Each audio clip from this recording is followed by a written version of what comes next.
చంద్రబాబు గారు మీకు ఇప్పుడు శాసనసభను నడపడం కూడా కొంచెం కత్తి మీద సాంలా మారినట్లే కనిపిస్తుంది. మేము చూస్తున్నాం సెషన్స్. ఎందుకంటే అక్కడ చూస్తే 10 ఏళ్ళు అధికారంలో ఉన్న వాళ్ళు కొంత అనుభవం విశేషంగా విషయ పరిజ్ఞానం ప్రధానంగా అన్నిటి మీద హరీష్ రావు గారు, కేటీఆర్ గానీ, ఇంకెవరు గానీ అలాంటి వాళ్ళు. వాళ్ళందరినీ సమన్వయం చేస్తూ మీ పార్టీని ముందుకు తీసుకెళ్లడంలో శ్రీధర్ బాబు కూడా కొంచెం ఒంటి చేత్తో పోరాటం చేస్తున్నట్లయితే కనిపిస్తుంది అసెంబ్లీలో.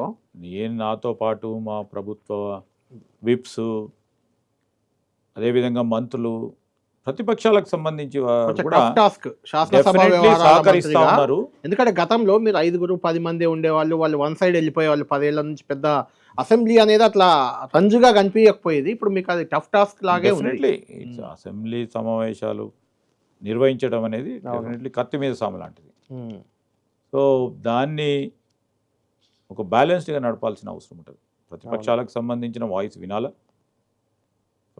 ప్రభుత్వానికి సంబంధించిన ట్రెజరీ వాళ్ళ బెంచెస్ వాయిస్ కూడా ప్రజలకు తెలియజేసి, ప్రధానంగా చట్టాలు చేసేటప్పుడు, అవును. లెజిస్లేషన్ చేసేటప్పుడు, బిల్స్ పాస్ అవుతున్న తరుణంలో ప్రభుత్వానికి ముఖ్యం ఏందండి? బిల్స్ పాస్ కావటం. అవును. ఆ బిల్స్ పాస్ కావడానికి కావాల్సిన వ్యూహం కానీ, కావాల్సిన బలం కానీ ఏ విధంగా ముందుకు తీసుకెళ్ళాలి అని ముందుకు పెట్టి వ్యవస్థను ముందుకు తీసుకెళ్లే ప్రయత్నంలో అందరి సహకారం తీసుకొని నడిపిస్తూ ఉన్నాను.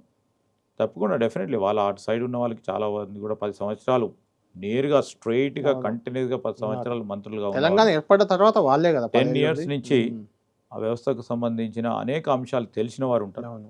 సో మేము ఏం మాట్లాడినా, మేమేం వ్యూహాలు చేసినా ఆ వ్యూహానికి వీక్ అయిపోతుండే కాదు, ఆ వ్యూహానికి ప్రతి వ్యూహం చేస్తూనే ఉంటారు. అవును. So this is assembly where it is definitely tough challenge for us. కానీ కొన్ని సందర్భాల్లో మీ ఎమ్మెల్యేలు లేకుంటే మీ విప్పులు, మీ మంత్రులు కూడా కొన్ని సందర్భాల్లో ప్రవోక్ చేస్తున్నట్లు కనిపిస్తుంది. మీకు అనిపించట్లేదా అలా ఏం? కొన్ని సందర్భాలు అవుతూ ఉంటాయి. ప్రభుత్వానికి సంబంధించి అంటే వాళ్ళని వెనకేసుకురావడానికి మీరు పడే తాపత్రయం కనిపిస్తుంది అప్పుడప్పుడు మాకు. ప్రతిపక్షాలకు సంబంధించి ఇష్టారాజ్యంగా అడ్డగోలో ప్రభుత్వంపై మాట్లాడినప్పుడు అందరూ వ్యక్తిత్వాలు ఆ విధంగా ఆవేశం వచ్చేస్తుంది కదండి. వస్తుంది. వచ్చినప్పుడు లేచి మాట్లాడుతూ ఉంటారు. అవును. కొంచెం అన్పార్లమెంటరీ పదాలు అది కూడా సహజం. వస్తున్నాయి అవి. అది సహజము. ఆ విధంగా కూడా అన్పార్లమెంటరీ రావద్దు, డెఫినెట్లీ రావద్దు.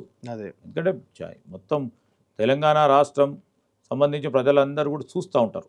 కాపాడాలి దానికి గౌరవం. ఆ డెకరం ఉండాలి. అవును.